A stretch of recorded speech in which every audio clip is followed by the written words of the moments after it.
உம்மை ஆராதிப்பேன் அழகே, என்னை மன்னிக்க வந்த அழகே, உம்மை பாட உம்மை புகழ ஒரு நாவு பத்தலையே.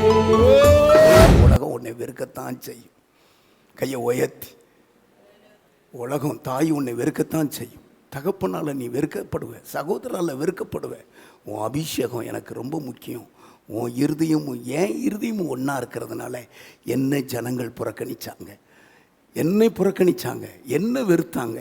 என் சொந்தம் என்னை வெறுத்தது. இந்த அனுபவத்துக்குள்ளே வந்தால் தான் இருதயத்துக்கு இருதயம் ஒத்து போகும். கைகளை தட்டி கையை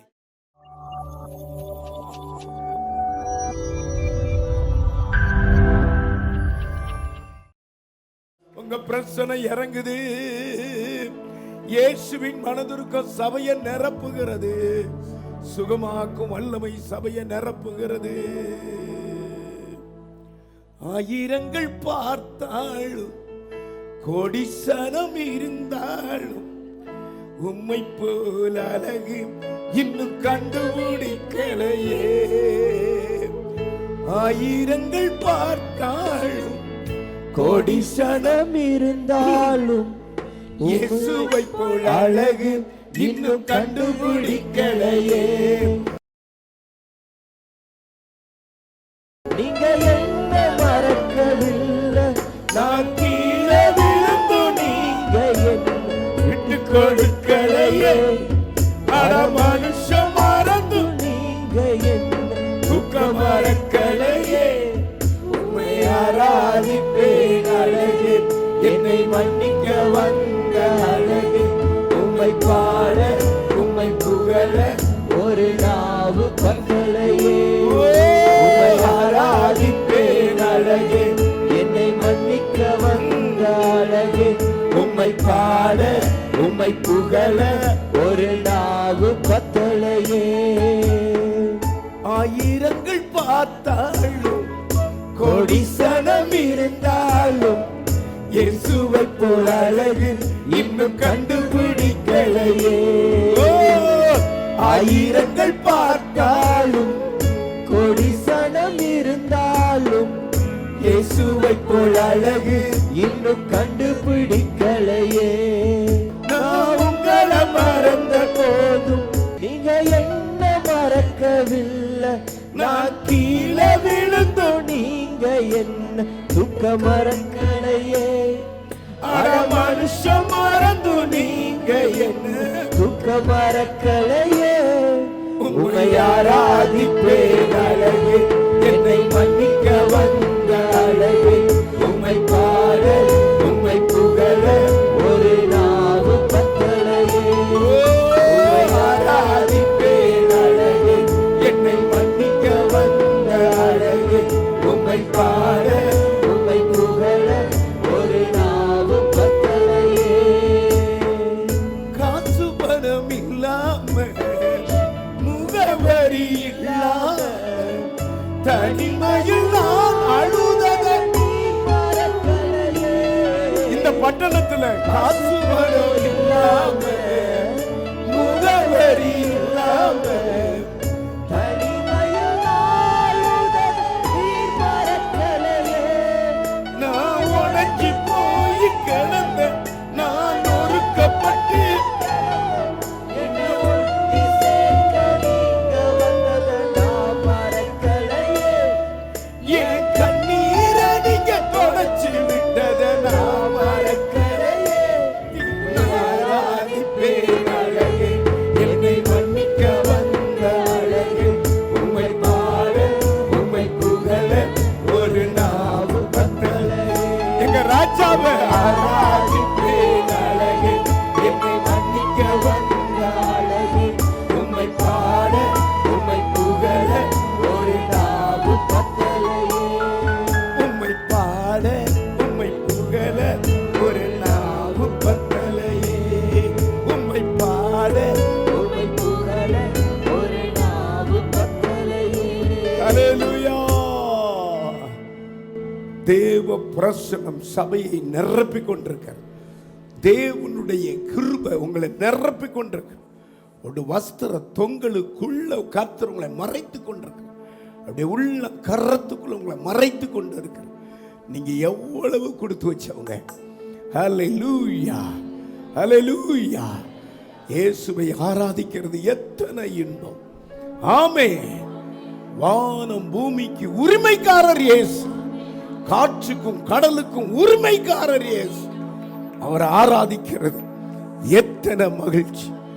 ஹல்லேலூயா. சாத்தானுடைய கையில் இருந்த நம்மை சொந்த இரத்தம் கொடுத்து அப்படியே தனக்கென்று வாங்கி கொண்டார். ஆமென். எத்தனை பேர் நீங்க அதை நினைக்கிறீங்க? ஹல்லேலூயா. நாம் சாத்தானுக்கு அடிமை கிடையாது. ஆமாம், அவனுடைய கிரிகளை கர்த்தர் ஒழித்து விட்டார், நொறுக்கி விட்டார். அவனுக்கு முன்னால இந்த உலகத்தில் நம்மை சுடர்களை போல பிரகாசிக்க வைத்திருக்கிறார். ஹல்லேலூயா, ஹல்லேலூயா. ஆமென். பரதேசியாய் சஞ்சரித்துக் கொண்டிருந்த எங்களை நிலைப்படுத்தி உறுதிப்படுத்தி இருக்கிறார். கைகளை உயர்த்தி. ஹல்லேலூயா. ஆமென். கர்த்தர் நல்லவர். கிருபாசனபதியே, அந்த பாடலை பாடும். கிருபைகள் தர வேண்டுமே. அருமையான கர்த்தருடைய மகன் மோசஸ் ராஜசேகர் அந்த பரிசுத்தவானுடைய பாடல் இன்றும் துணித்துக் கொண்டிருக்கிறது. ஆமென். 1 2 3 4.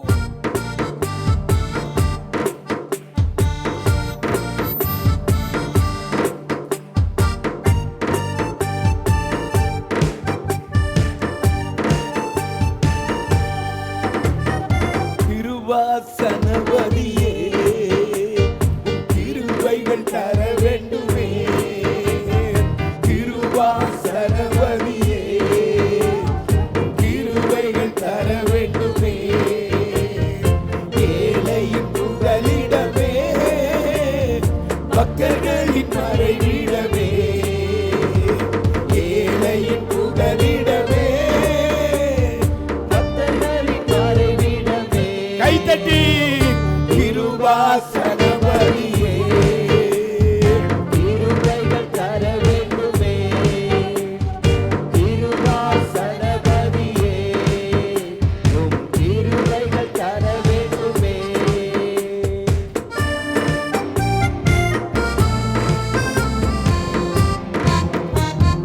உந்தனின் பாதம் பணிந்தால் மக்கள் கூட பூவாகும். உந்தனின் பாதம் பணிந்தால் மக்கள் கூட பூவாகும். சிங்கத்தின் கெவி கூட இன்ப விடா மாறிவிடும். சிங்கத்தின் கெவி கூட இன்ப விடா மாறிவிடும். கிருபாசனபதியே, கிருபைகள் தர வேண்டுமே. கிருபாசனபதியே, கிருபைகள் தர வேண்டுமே.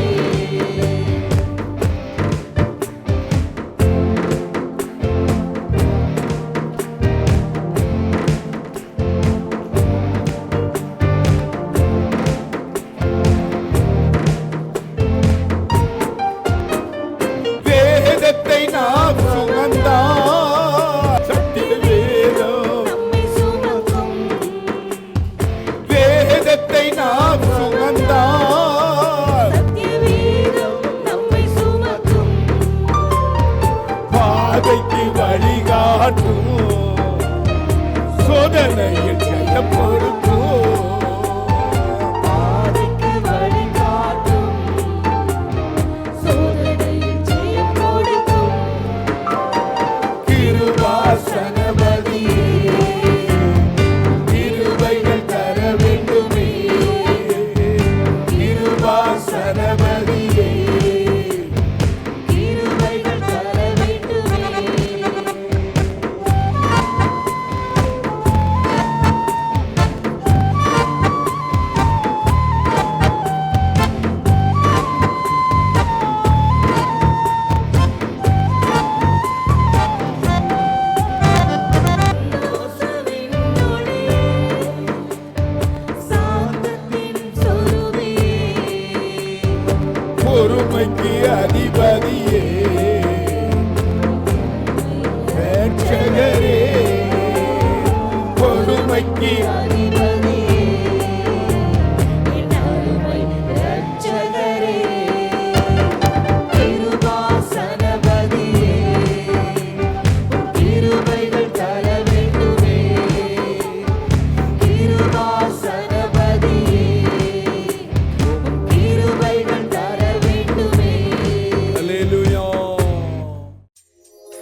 சிறிய சாட்சியத்தின் இந்த தேவாதி தேவனுக்கு நன்றி செலுத்துக்கிறேன். கடந்த வாரம் திங்கக்கிழமை பார்த்தீங்கன்னா என் கணவன் வேலைக்கு போகும்போது அவன் சிசி ஃபிட்டிங்காக இருக்காங்க. அவங்க ஒயரிங் பண்ணும்போது பார்த்தீங்கன்னா ஷாக் அடிச்சிருச்சு. கையில் இது வரைக்கும் கரண்ட்டு பிடிச்சிருச்சு. அவருக்கு என்ன பண்ணுறதுன்னு தெரியல. மடர்னு மேலேருந்து கீழே குதிச்சிட்டாங்க.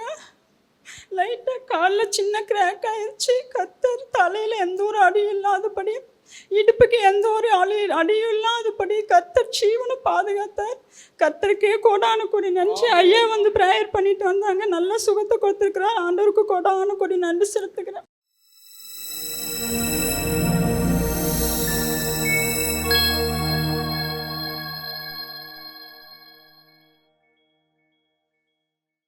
அப்போஸ்தலர் 13வது அதிகாரம் 22வது வசனத்தை நாம் வாசிக்க. பின்பு அவர் அவனை தள்ளி தாவீதை அவர்களுக்கு ராஜாவாக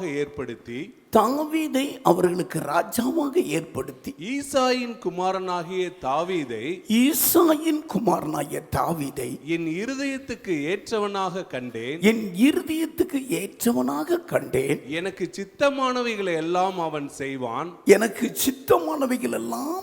செய்வான் என்று அவனை குறித்து சாட்சியும் கொடுத்தார்.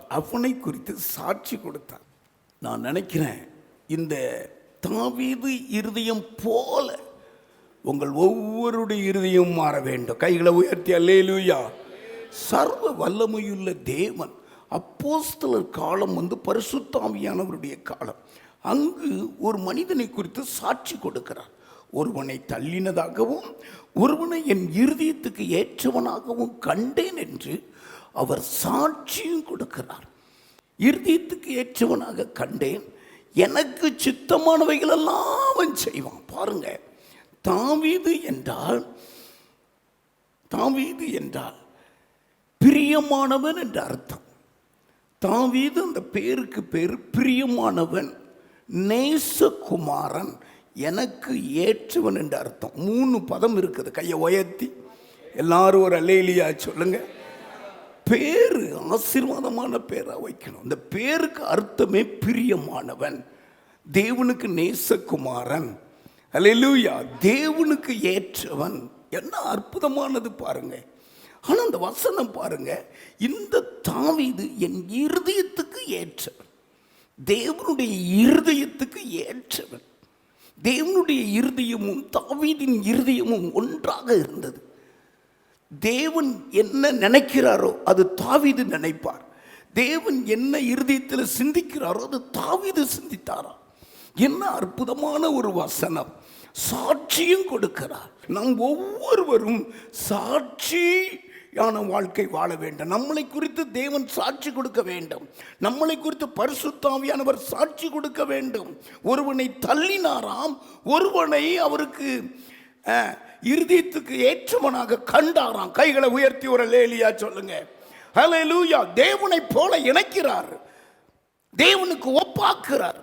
தேவ சாயலும் தாவீது சாயலும் ஒன்று போல இருக்கிறது. தேவனுடைய இருதயமும் தாவீதின் இருதயமும் ஒன்று போல இருக்கிறது. நம்முடைய தேவனுடைய இருதயம் என்ன, எப்படிப்பட்ட இருதயம் தெரியுமா? மனதுருக்கமுள்ள இருதயம், இரக்கம் நிறைந்த இருதயம். மெய்ப்பெண் இல்லாத ஆடுகளை பார்க்கும் பொழுதெல்லாம் மனதுருகுவார். வியாதிக்காரர்களை பார்க்கும் பொழுது மனதுருகுவார். குஷ்டரோகிகளை பார்க்கும் பொழுது அதே இருதயம் தாவீதுக்குள்ள இருந்தது. அந்த நாட்களில் ஜனங்களுக்குள்ள கடினமான இருதயம் இருந்தது, திருக்கான இருதயம் இருந்தது, கேடான இருதயம் இருந்தது. ஆனால் இவனை குறித்து சொல்றார், தேவன் சாட்சியம் கொடுக்கிறார், இந்த தாவீது என் இருதயத்துக்கு ஏற்றவன். உங்களை குறித்து அப்படி சாட்சி கொடுக்க முடியுமா? என்னை குறித்து சாட்சி கொடுக்க முடியுமா? இந்த வசனம் பேச்ச உடனே அழுத நானும் இந்த இப்படி பேர் வாங்கணும். ஆண்டவர், உம்முடைய இருதயத்துக்கு ஏற்றவனாய் நான் வாழணும், என் சபை மக்கள் வாழணும். நம்மளை போல பாடுள்ள மனுஷன் தேவனோடு இணைக்கிறார். பாருங்க, என் இருதயமும் தாவீது இருதயமும் ஒன்னா இருந்தது. இந்த தாவீது என் இருதயத்துக்கு ஏற்றவன். ரகசியம் என்ன தெரியுமா? ஒரு நாள் கதறினார், நான் பாவி ஆண்டவரே, என் தாய், நான் துர்க்குணத்தில் உருவான என் தாய் என்னை பாவத்தில் கர்ப்பம் தட்ட, பாவத்தில் பிறந்துட்ட, ஆனா எனக்கு சுத்த இருதயத்தை தாரும். அந்த சுத்த இருதயத்தை தன் கர்த்தர் சாட்சி கொடுக்கிறார். கையை உயர்த்தி கேட்பீங்களா? சுத்த இருதயத்தை தாரும். சங்கீதம் எழுதின புஸ்தகம் 51வது அதிகாரம், சுத்த இருதயத்தை என்னிலே சிருஷ்டியும். இதுதான் ஆமென். கைகளை உயர்த்தி, என் இருதயத்துக்குள்ள சுத்தம் வரட்டும் ஆண்டவரே. சுத்தம் உம்முடைய இருதயம் தானே சுத்தம், அதுபோல என்னுடைய இருதயத்தையும் சுத்தமாக்கும். என் இருதயம் உமக்கு ஏற்றதா இருக்கட்டும். ஒரு முறை இந்த தாவீது சவுலின் தொங்கலை அறுத்தாரு. இருதயம் அடிச்சுக்கிட்டு இருந்ததான். அதனால தான் சொல்றாரு. 1 சாமுவேல் எழுதின புஸ்தகம் 24வது அதிகாரம் 5வது வசனத்தை பார்த்தீங்கன்னா, உன்னுடைய இருதயம் அடித்து கொண்டு இருந்தது. மன சுத்த இருதயம் அதுதான். தாவீது சவுலின் தொங்கலை, சால்வை தொங்கலை அறுத்து கொண்டது நிமித்தம் அவன் மனது அடித்து கொண்டிருந்தது. அவனுடைய மனது, இருதயம் படபட படபட படபட படபடன்னு நடுங்க ஆரம்பித்தது. ஐயோ, ஒரு அபிஷேகம் பண்ணப்பட்ட மனிதனுடைய வஸ்திரத்தின் தொங்கலை அறுத்துட்டனே, இப்படி பாவம் செஞ்சிட்டனே. சும்மா சொல்ல முடியுமா? என் இருதயத்துக்கு ஏற்றவன் என்று தாவீது இருதயம், அழுகிற இருதயம், கண்ணீர் வடிக்கிற இருதயம், மனதுருக்கமுள்ள இருதயம், கசிஞ்ச இருதயம். ஆமா, அப்படி இருதயம் கசங்கினதுனால அந்த இருதயம் நமக்கு வேணும். ஆமீன் சொல்லுங்க. சாலமோனை குறித்து சொல்லும் பொழுது, சாலமோன் அவனுடைய இருதயம் ஆமா விகாரப்பட்டு அந்நிய ஸ்திரீகள் மேல நோக்கமாச்சான். தாவீதை பத்தி சொல்றாரு. அவன்கிட்ட சாலமோன் கிட்ட, உன் தகப்பு இருதயம் போல உண்மையா இல்லைங்கிறார். 1 ராஜாக்கள் எழுதின புஸ்தகம் 11வது அதிகாரம் 4வது வசனமாமா. சாலமோன் வயது சென்ற போது அவனுடைய மனைவிகள் அவன் இருதயத்தை அந்நிய தேவர்களை பின்பற்றும்படி சாய பண்ணினார்கள். அதனால் அவனுடைய இருதயம் அவன் தகப்பனாகிய தாவீதின் இருதயத்தை போல தன் தேவனாகிய கர்த்தரோட உத்தமமாய் இருக்கவில்லை. அப்ப தாவீதினுடைய இருதயம் உத்தமமான இருதயம், சுத்த இருதயம். சும்மாவா சொல்லுவார்? தேவன் சாட்சி கொடுக்கிறார். அப்போஸ்தலர் காலத்தில் நடந்தது. 1 சாமுவேல் 16வது அதிகாரத்திலிருந்து 2 சாமுவேல் வரைக்கும் நடக்கிற இந்த சம்பவத்தை சாட்ட அடிச்சிட்டாரு. இந்த தாவீது என் இருதயத்துக்கு ஏற்றவன், எனக்கு சித்தமானவைகள்லாம் செய்வான். அவன் இருதயமும் என் இருதயமும் ஒன்னா இருக்கிறது. நான் நினைக்கிறது அவன் செய்வான். ஹல்லேலூயா. நான் சிந்திக்கிறது அவன் செய்வான். என்ன அற்புதம்! ஆமா, சாலமோன் ஞானவானா இருந்தானே தவிர, ஆலயத்தை கட்டி பேர் வாங்கினானே தவிர, நம்முடைய கடைசி கால வாழ்க்கை உத்தமமாக இருக்கவில்லை. சுட்டி காட்டுறார், உன் தகப்பனாகிய தாவீதின் இருதயம் போல உத்தமமாக இருக்கவில்லையே. இப்போ இருதயத்தை எவ்வளவு கவனமாக பார்க்குறார் பாருங்க. உங்கள் இருதயத்தை கவனமாக பார்க்குறார். ஏன்னா இதெல்லாம் மற்றவங்க பார்ப்பாங்க, இருதயத்தை மட்டும் கர்த்தர் பார்க்கிறார். அதான் மறைச்சி வச்சிருக்கிறார். ஹல்லேலூயா. இருதயத்தின் நிறைவு தான் வாய் பேசும். இருதயம் என்ன சிந்திக்காதான் நடக்க, சரீரம் செயல்பட செய்யும். இருதயத்தில் யோசனை தான் செயலில் கொண்டு வரும். அப்போ பாருங்க. ஆமாம், யோசனை கிடைச்ச உடனே நான் அப்படித்தான் ஜெபம் பண்ணேன். இன்னைக்கு என்னையும் நீர் சாட்சி கொடுக்கணும், என் சபை மக்களையும் சாட்சி கொடுக்கணும். உங்கள் இருதயத்துக்கு ஏற்றவனாக கைகளை உயர்த்தி ஒரு அல்லேலூயா சொல்லுங்க. ஹல்லேலூயா. ஆமாம், கவனிக்கிறீங்களா? 3 முறை இவன் அபிஷேகம் பண்ணப்பட்ட தாவீது. 3 முறை அபிஷேகம் பண்ணப்பட்டவன். 1 சகோதரருக்கு நடுவே அபிஷேகம் பண்ணப்பட்டவன், யூதர்களுக்கு ராஜாவாகும்படி அபிஷேகம் பண்ணப்பட்டவன், இஸ்ரவேலுக்கு ராஜாவாகும்படி அபிஷேகம் பண்ணப்பட்டவன். ஆனால் சவுல் இருக்கும் வரைக்கும் அந்த ராஜ சிங்காசனத்தில் அவனை அமரவே பண்ண விடலை. ஓடி ஓடி அலைஞ்சார். அங்கே ஓடுவார், இங்கே ஓடுவார், மறைஞ்சி குன்றுக்குள்ளுக்குள்ளேயும் புதருக்குள்ளேயும் அலைஞ்சு திரிஞ்சார். கவனிங்க, இந்த தாவீது தன் மகன், தன் தகப்பனால மறக்கப்பட்டவர். ஆண்டவர் சொல்லுகிறார், ஈசாயின் வீட்டுக்கு போ, அவனுடைய குமாரனில் ஒருவனை நான் அபிஷேகம் பண்ண போகிறேன். ஏற்கனவே கவனிக்கிறீங்களா? ஜனங்கள்லாம் எங்களுக்கு ஒரு ராஜா வேணும்னு சொல்லி சவுலர் ஜனங்கள் பிரியமாய் ராஜாவாக்குனாங்க. ஆனால் இப்போ சொல்கிறாரு, என் இருதயம் ஈசாயின் குடும்பத்தின் மேலே இருக்குது. அவன் பிள்ளைகளில் ஒருவரை நான் அபிஷேகம் பண்ணுவேன். சாமுவேலை தைல குப்பியை நிரப்பிட்டு போவேன் வீட்டுக்கு. வராரு ஈசாய் 7 பிள்ளைகளை காட்டுறார். அவர் பெற்றது 8, 7 குமாரை காட்டுறார். ஆவியானவர் சொல்றாரு, இவன் இல்லை, இவன் இல்லை, இவன் சரீர வளர்ச்சியை பார்க்காத, இவன் சரீர வளர்ச்சியை நீ பார்க்காத, இவன் முகத்தையும் பார்க்காத, இவன் இருதயத்தையும் பார்க்காத. இவர் அமர்ந்துட்டார். என்ன 7 பேருக்கும் நான் கொம்பு தைலத்தை எடுத்து ஊற்றலான்னு பார்த்தா நிறுத்துங்கிறாரு. இவர் அமைதியாக கேட்குறாரு, உங்களுக்கு பிள்ளைகள் இவ்வளவு தானான்னு கேட்குறாரு. பாருங்க, சாமுவேல் பெற்ற தகப்பங்கிட்ட கேட்குறாரு, உன் பிள்ளைகள் இவ்வளோதானா? அப்போ அவர் சொல்கிறாரு, இன்னும் ஒருத்தன் இருக்கான், கடைக்குட்டி இளைய குமாரன் இருக்கான், ஆடு மேய்ச்சிக்கிட்டு இருக்கிறாங்கிறார். அப்போ நான் எழுதி வச்சிருக்கிறேன், தகப்பனால, வீட்டாரால, சகோதரர்களால் இந்த தாவீது வெறுக்கப்பட்டவன். ஆமாம், ஜனங்கள் உங்களை வெறுக்கிறாங்களா?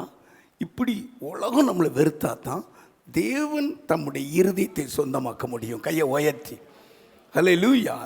உலகத்துக்கு பிரியமா, மச்சானுக்கு பிரியமா, குடிகாரனுக்கு பிரியமா, லஞ்சம் வாங்குறவனுக்கு பிரியமா, சினிமா ஆக்டருக்கு பிரியமா இருந்தால் நீ இருந்துட்டு போ.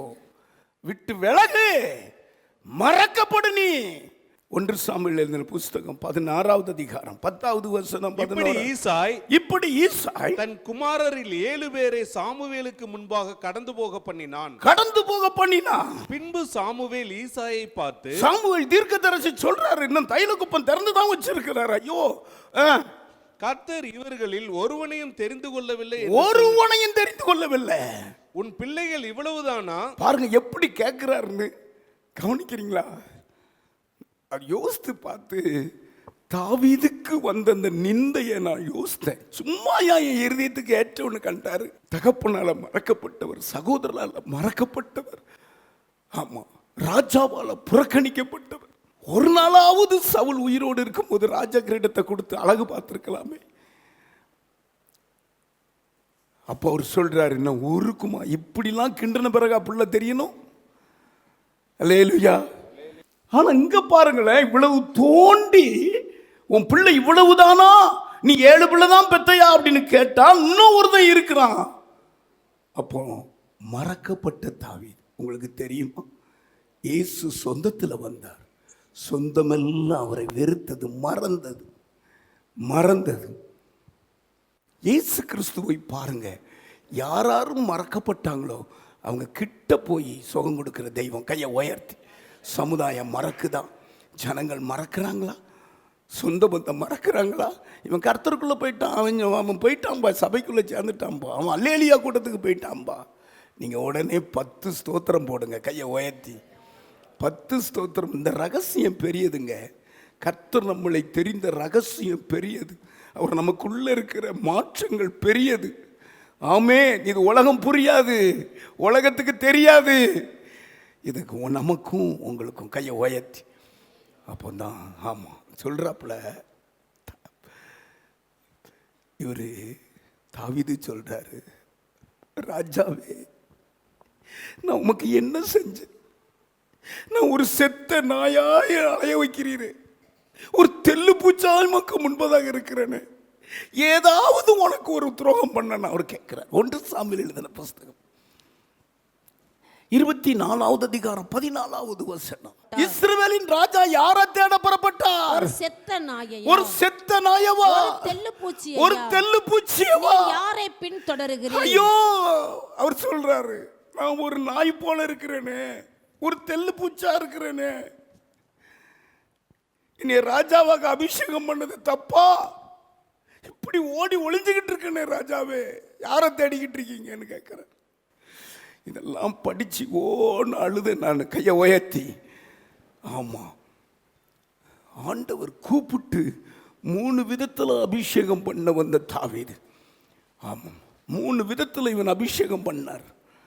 நான் சொல்கிற வசனத்தை மட்டும் எழுதுங்க. முதலாவது தன் சகோதரருக்கு நடுவே 1 சாமுவேல் 16:13 ராஜாவாக அபிஷேகம் பண்ணப்பட்டார். அப்பொழுது நல்ல கவனிங்க. அதுக்கடுத்து யூத கோத்திரத்துக்கு ராஜாவாக 2 சாமுவேல் 2:7 அவர் அபிஷேகம் பண்ணப்பட்டார்.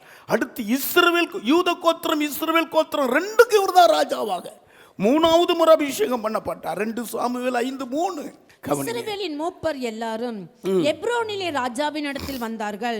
தாவீது ராஜா எப்ரோனிலே கர்த்தருக்கு முன்பாக அவர்களோடு உடன்படிக்கை பண்ணின பின்பு அவர்கள் தாவீதை இஸ்ரவேலின் மேல் ராஜாவாக அபிஷேகம் பண்ணினார்கள். இஸ்ரவேல் மேல் ராஜாவா 3 முறை ராஜாவாக்கப்பட்டு அந்த மனுஷன் நாயை போல ஓடுறாரு பாருங்க. என்ன எனக்கு தெரியுதுன்னா,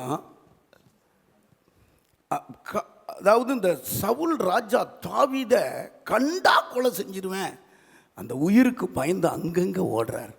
இப்படிப்பட்ட மனுஷனை பார்த்து கர்த்தர் சொல்கிறார், உலகம் உன்னை வெறுக்கத்தான் செய்யும். கையை உயர்த்தி, உலகம் தாய் உன்னை வெறுக்கத்தான் செய்யும். தகப்பனால் நீ வெறுக்கப்படுவ, சகோதரால் வெறுக்கப்படுவ. உன் அபிஷேகம் எனக்கு ரொம்ப முக்கியம். உன் இருதயமும் என் இருதயமும் ஒன்றா இருக்கிறதுனால என்னை ஜனங்கள் புறக்கணித்தாங்க, என்னை புறக்கணித்தாங்க, என்னை வெறுத்தாங்க. என் சொந்தம் என்னை வெறுத்தது.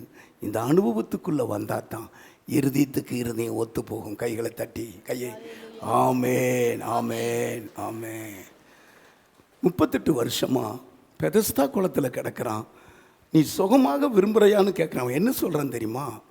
குளம் கலக்கத்தான் செய்யுது, இந்த குளத்தில் கொண்டு போய் விடுறதற்கு ஆள் இல்லை. மறக்கப்பட்டான்.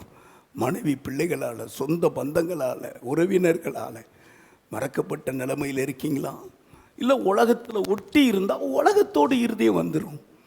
அப்படியெல்லாம் அந்த அனுபவம் இருக்க கண்டு தான் இப்போ ஆண்டவர் சொல்கிறாரு, ஆமாம் இந்த தாவீது என் இருதயத்துக்கு ஏற்றவன். கைகளை உயர்த்தி ஹல்லேலூயா ஹல்லேலூயா. ஆமாம், ஏன் இருதயம் அவன் இருதயம் ஒன்று அப்படிங்கிறார். 10 காரியத்தில் அவன் இருதயத்துக்கு ஏற்றவனாக இருந்தான். 3 காரியத்தை குறித்து பிரசங்கம் பண்ணுறேன். ஃபஸ்ட்டு நான் சொல்ல ஆமேன் ஆமேன்னு சொல்லுங்கள். கர்த்தரை ஆராதிக்கிறதுல இருதயத்துக்கு ஏற்றவனாக இருந்தான். நீங்கள் ஆராதிக்கிறீங்களா? ஆராதனைனா தாவீது தான். நடனம் ஆடி துள்ளி துள்ளி ஆராதிப்பார். உடன்படிக்கை பெட்டிக்கு முன்பதாக அவங்களுடைய மனைவி எரிச்சப்படும்படி ஆராதித்த ஒரு மனுஷன். ஆனாலும் தேவனுடைய இருதயத்துக்கு ஏற்றவன். விசுவாசத்தில் வல்லவன் தாவீது, ஆகையினால் அவன் இருதயத்துக்கு ஏற்றவன். ஆமாம், சுத்த மனச்சாட்சி உடையவன், ஆகையினாலே அவன் இருதயத்துக்கு ஏற்றவன். சகிப்புத்தன்மை கொண்ட தாவீது, ஆகையினாலே தேவனுடைய இருதயத்துக்கு ஏற்றவன். பாவத்தை ஒத்துக்கொள்ளுகிற தாவீது, ஆகையினால் அவன் இருதயத்துக்கு ஏற்றவன். தீர்க்கதரிசிக்கு கீழ்ப்படிந்தவன். நாத்தான் மேல் சொல்லும் பொழுது அப்படி சரணடைந்தவன் நான் தான், ஆகையினாலே அவன் இருதயத்துக்கு ஏற்றவன். ஆலயத்தின் மேல் தாகம் உள்ளவன், தேவனுடைய இருதயத்துக்கு ஏற்றவன். ஆலயத்தை கட்ட வேண்டும் என்று தன்னுடைய அதாவது சேகரித்த உடைமையெல்லாம் கொடுத்தது போல தன் சொந்தம் என்னென்ன இருக்கோ அத்தனையும் தேவனுடைய ஆலயத்துக்காக கொடுத்தவன். ஹல்லேலூயா. கர்த்தரிடத்தில் விசுவாசமாய் இருந்தவன். எதிரியின் மகன் யோனத்தானை தன் இருதயத்துக்கு ஏற்றவனாய் கண்டவன். கைகளை தட்டி. எதிரி யாரு? யாரு? சவுலுடைய மகன் தான் இவனுக்கு ஃப்ரெண்டு. யோனத்தான் தான் ஃப்ரெண்டுங்க. சும்மாவா ஆண்டவர் சொல்லுவார்? சரி, இவன் ஒரு காரியம் செஞ்சான் பாருங்க, அதை நீங்க படிங்க. 1 நாளாகமும் 29வது அதிகாரம் 3வது வசனத்தை ஒருவர் படிங்க. தேவ ஆலயத்துக்கு என்னென்ன கொடுத்தான்? ஆமா, நீங்க தேவனுக்கு கொடுக்கறதுல சலிப்பு இருக்க கூடாது. இன்னும் என் தேவனுடைய ஆலயத்தின் மேல் நான் வைத்திருக்கிற வாஞ்சையினால் பரிசுத்த ஆலயத்திற்காக நான் சவதரித்த அனைத்தையும் தவிர எனக்கு சொந்தமான பொன்னையும் வெள்ளியையும், எனக்குன்னு வைத்திருக்கிற சொந்தமான பொன்னையும் வெள்ளியையும் என் தேவனுடைய ஆலயத்திற்கென்று கொடுக்கிறேன். பாருங்க, என்று கொடுக்கிறேன். ஆலயத்துக்கு என் சொந்தமா இவ்வளவு சேகரித்து வைத்து எனக்குன்னு வச்சிருந்ததை கூட கொடுக்கிறேன். இந்த 2 காசு போட்ட விதவை பார்த்து தன் ஜீவனுக்கு உண்டானதெல்லாம் போட்டான்னு புகழ்றார். உத்தம இருதயத்தோடு அள்ளி கொடுக்கிறார். 7வது வசனம் எல்லாரும் வாசிங்க. தேவனுடைய ஆலயத்து வேலைக்கு, தேவனுடைய ஆலயத்தின் வேலைக்காக 5000 தாலந்து பொன்னையும் 5000 தாலந்து பொன்னையும் 10000 தங்க காசையும் 10000 தாலந்து வெள்ளியையும் 18000 தாலந்து வெண்கலத்தையும் 1,00,000 தாலந்து இரும்பையும் கொடுத்தார்கள். கை தட்டி கர்த்தரை மகிமைப்படுத்துங்க. சும்மா இருதயத்துக்கு ஏற்றவன்னு கண்டாரு.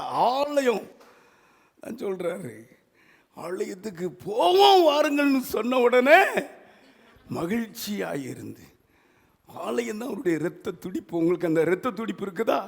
சும்மா இந்த தாவீதை இருதயத்துக்கு ஏற்றவன்னு சொல்ல முடியுமா? ஆண்டவர் சொன்னதுக்கு காரணம் என்னன்னு கேட்டா இவ்வளவு எனக்கு லிஸ்ட் கொடுக்கிறார்.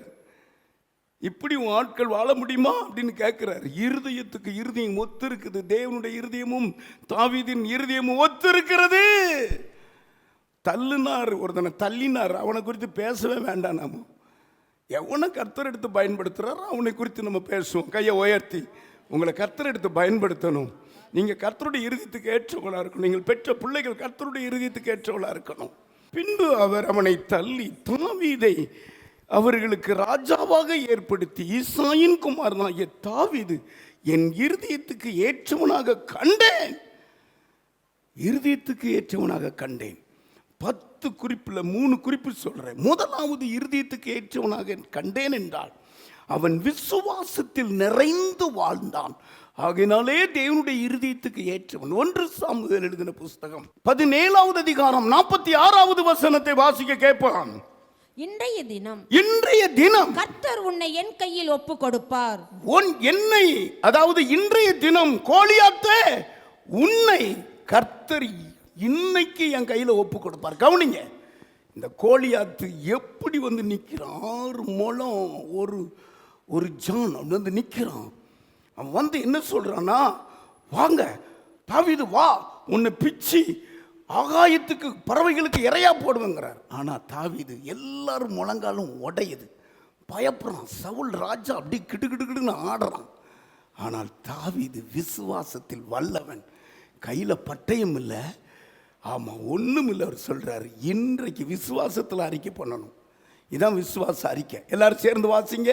இன்றைய தினம் கர்த்தர் உன்னை என் கையில் ஒப்பு கொடுப்பார். கர்த்தர் உன்னை என் கையில் ஒப்பு கொடுப்பார். நான் உன்னை கொன்று, நான் இன்னைக்கு கொன்னுருவேன். உன் தலையை உன்னை விட்டு வாங்கி பெலிஸ்தருடைய பாளையத்தின் பிணங்களை இன்றைய தினம் ஆகாயத்து பறவைகளும் பூமியின் காட்டு மிருகங்களுக்கும் கொடுப்பேன். அதனால் இஸ்ரவேலின் தேவன் ஒருவர் உண்டு என்று பூலோகத்தார் எல்லாரும் அறிந்து விசுவாசத்துல பேசணும். விசுவாசத்துல பேசணும். விசுவாச வீரன் அவன். விசுவாசம் தான் உலகத்தை ஜெயிக்கிற ஜெயம். விசுவாசம். தாவீதை குறித்து பிரசங்கம் நான் மணிக்கணக்கில் நான் பண்ணிக்கிட்டு இருப்பேன். விசுவாசம். இன்றைய தினம் கர்த்தர் என்ன எப்படிலாமா அரட்டுறான் உருட்டுறான். அத்தனை பேரும் பயந்துட்டாங்க. தாவீதின் சகோதரர்கள் மூத்த 7 பேருடைய கால் நடுங்குது. இவன் விசுவாச வார்த்தை பேசுறான். ராஜாவை பார்த்து சொல்றான், ஒரு நாள் நான் ஆடு மேய்ச்சிக்கிட்டு இருக்கும்போது ஒரு சிங்கம் வந்தது, ஒரு கரடி, அதே அதிகாரத்தில். அதை என் கைக்கு கொடுத்த தேவன். இவன் எம்மாத்திரம் இந்த விருத்தேச்சனம் இல்லாத இந்த பெலிஸ்தன் எம்மாத்திரம் என்ன விசுவாசத்தில் பேசினானோ அதே நடந்தது. கையை உயர்த்தி பக்கத்தில் பார்த்து சொல்லுங்க. கர்த்தருடைய பிள்ளைகள் காசு இருக்காது, ஆனால் எல்லாம் விசுவாசத்தில் பேசும். எல்லாம் விசுவாசத்தில் பேசும். பக்கத்தில் பார்த்து சொல்லுங்க. மரண வீடு கதறிக்கிட்டு இருக்கிறாங்க. அவள் ஒருத்தி சொல்றா, நீர் இருந்திருப்ப நான் சகோதரன் மறித்திருக்க மாட்டான்னு குதர்றா. ஆனால் அதே நேரத்தில் ஆண்டவர் சொன்னார், நீ விசுவாசித்தால் தேவனுடைய மகிமையை காண்பாய். ஆமாம், விசுவாசித்தால் தேவனுடைய மகிமையை காண்பாய். இன்னைக்கு இந்த பெத்தானியா கிராமம் எல்லாம் கர்த்தரை தெய்வம் என்று விசுவாசிக்க போது லாசருவே வேணுந்து வா, அத்தனை சரணடைஞ்சான். விசுவாசத்தினால் வராதது யாவும் பாவமே. நல்ல விசுவாசம் இருக்கணும். இன்றைக்கு ஒன்றை என் கையில் கொடுப்பேன். அப்படியே கீழே உள்ள வைச்சார், கையை உயர்த்தி. அவிவிசுவாச வார்த்தை பேசக்கூடாது. நான் செத்து போயிடுவேன், நான் தோற்று போயிடுவேன், நான் வீடை காலி பண்ணி போயிடுவேன், அப்படிலாம் பேசவே கூடாது. இந்த வீட்டை வாங்குவேன், நான் இந்த இடத்த வாங்குவேன், நான் என் பிள்ளைகள் ஜெயிக்கும், என் பிள்ளைகள் வெற்றி கொண்டு வரும். ஆண்டவரை வைத்து ஆண்டவரை முன்னால் நிறுத்தி விசுவாச வார்த்தையை பேசணும். விசுவாசிக்கிறவன் பதறான். கையை உயர்த்தி ஹல்லேலூயா. நல்ல விசுவாச வார்த்தையை பேசுங்க. கேள்வி கேட்கக்கூடாது. தண்ணியை தான் கொடுக்க சொன்னார். குடிச்சு பார்த்தவனுக்கு தான் திராட்சரசம் எங்க இருந்து வந்து தண்ணியை தான் ஊத்த சொன்னார். சீசர்களை கச்சாடியை ஊத்த சொன்னார் இயேசு. ஊத்தி நீ குடிச்சு பார்த்துட்டு கொடுன்னு சொல்லலை. கவனிக்கிறீங்களா? கொடுப்பா. என்ன இவர் தண்ணியை கொடுக்க சொல்றாரு? குடிச்சு பார்த்தான் பாருங்க, அவனுக்கு தான் அது திராட்சரசமா. கலர், மனம், சுவை வந்தது. கையை தட்டுங்க பார்ப்போம். ஆமா, ஆண்டவர் கொடுக்க சொல்லிட்டார். ஆண்டவர் சொல்லிட்டாரு. சூம்பின கைக்காரன் ஜபாலயத்தில் பார்க்குறாரு. கை சூம்பி இருக்குது, நீட்டுங்கிறார். என் கையை சூம்பி இருக்கு, எப்படி நீட்டுன்னு அவன் கேட்கல. நீட்டுன்னா கை நீண்டுருச்சு. விசுவாசத்தில் தான் நம்ம பிழைக்க முடியும். என்ன நினைக்கிறீங்க? ஒண்ணுமே இருக்காது, எல்லாம் நடந்துகிட்டே இருக்குது. கையை தட்டுங்க பார்ப்போம். விசுவாசம் தான். விசுவாசம் உள்ள தாவீது அவருடைய இருதயத்துக்கு ஏற்றவன். ஹல்லேலூயா, ஆமென். விசுவாசம் வரணும். அதாவது விசுவாசத்தில் பேசணும், விசுவாசத்தில் சாதிக்கணும். விசுவாச குறைவு இருந்தால் நீங்கள் அவருடைய இருதயத்துக்கு ஏற்றவன் அல்ல. ரெண்டாவது, ஒரு நாத்தான் வேலு எச்சரிக்கிறார், உடனே அவர் கீழ்ப்படுகிறார். கீழ்ப்படுகிற இருதயம். 2 சாமுவேல் எழுதின புஸ்தகம் 12வது அதிகாரம் 13வது வசனத்தை நான் வாசிக்க கேட்போம். அப்பொழுது தாவீது நாத்தான் இடத்தில் வந்து, நான் கர்த்தருக்கு விரோதமாய் பாவம் செய்தேன், நான் கர்த்தருக்கு விரோதமாய் பாவம் செய்தேன் என்றான். நாத்தான் தாவீதை நோக்கி, நீ சாகாதபடிக்கு கர்த்தர் உன் பாவம் நீங்க செய்தார். தலைக்கு மேல கை தட்டுங்க. ஐயா, வாழ்க்கையில பாவம் விழுந்துருச்சு, இப்ப ராஜாவா இருக்கிறார். பாவத்தை சுட்டி காட்டுறாரு. ஒரு ராஜாவுக்கு நிறைய ஆடு இருந்தது, நிறைய ஆடுகள் இருந்தது ராஜாவுக்கு. ஆனா ஒரு ஏழைக்கு ஒரே ஒரு ஆட்டுக்குட்டி இருந்தது. அவன் மடியில படுத்து அவன் போல தண்ணி குடிச்சுக்கிட்டு இருந்தது. விருந்தாளி ஒருத்தன் வரும் போல இந்த ஒரு ஆட்டுக்குட்டியை அடிச்சு விருந்து பண்ணுனான். இவன்ட்டே கதை சொல்றாரு நாத்தான் வேலு. அவன் யாரு? அவன் கொலை செய்யப்படணும். நீயே தான் மனுஷன். உடனே அவன் ஒத்துக்கிட்டான். கையை தட்டுங்க. கீழ்ப்படிஞ்ச அந்த பாவத்தை மறைக்க முடியல அவனால. உடனே அவர் சொல்றாரு, ஆமா, நீ சாகாதபடி கர்த்தரும் பாவத்தை மன்னிச்சாருங்க. எந்த மனுஷன் கர்த்தருக்கு கீழ்ப்படுகிறானோ சொல்றதுக்கு கீழ்ப்படிச்சிடணும். ஆமா, கீழ்ப்படிச்சிடணும். நீ சொன்ன, நீ என்ன சொல்றது, நான் என்ன கேட்கறது? உங்களை கொண்டு ஒன்றும் செய்யவே முடியாது. கீழ்ப்படியணும். இயேசுவை பாருங்க. பிலிப்பியர் எழுதின புஸ்தகம் 2வது அதிகாரம் 8வது வசனம், அவள் தேவ ரூபமாய் காணப்பட்டும், அவர் மனுஷ ரூபமாய் காணப்பட்டும் மரண பரியந்தம், அதாவது சிலுவையின் மரண பரியந்தம் கீழ்ப்படிந்தவராகி தாமே தாழ்த்தினார். எல்லாரும் கைகளை தட்டி கர்த்தரை மகிமைப்படுத்துங்க. பாருங்க, கீழ்ப்படிந்தார். இயேசு கீழ்ப்படிந்தார். கீழ்ப்படுகிற ஒரு எண்ணம் ஒவ்வொரு நாளும் ஆண்டவருக்கு இருக்கணும். ஆண்டவர்கிட்ட நீங்க கீழ்ப்படியணும். என்ன சொன்னாலும் கீழ்ப்படியணும். இன்னைக்கு அந்த ஜீவியம் வேணும். கீழ்ப்படுகிறவன் தான் இருதயத்துக்கு ஏற்றவன். இன்னும் ஒன்று சொல்லிட்டு நான் முடிக்கிறேன். சகிப்புத்தன்மை வேணும். சகிப்புத்தன்மை. ஒரு முறை ராஜா எருசலேம் தேவாலயத்துக்கு போறார். தாவீது ராஜா முடி சுட்டிட்டாங்க. சவுல் இறந்த உடனே ராஜகிரீடம் வந்துட்டு ராஜா ஆட்களோட போறார்.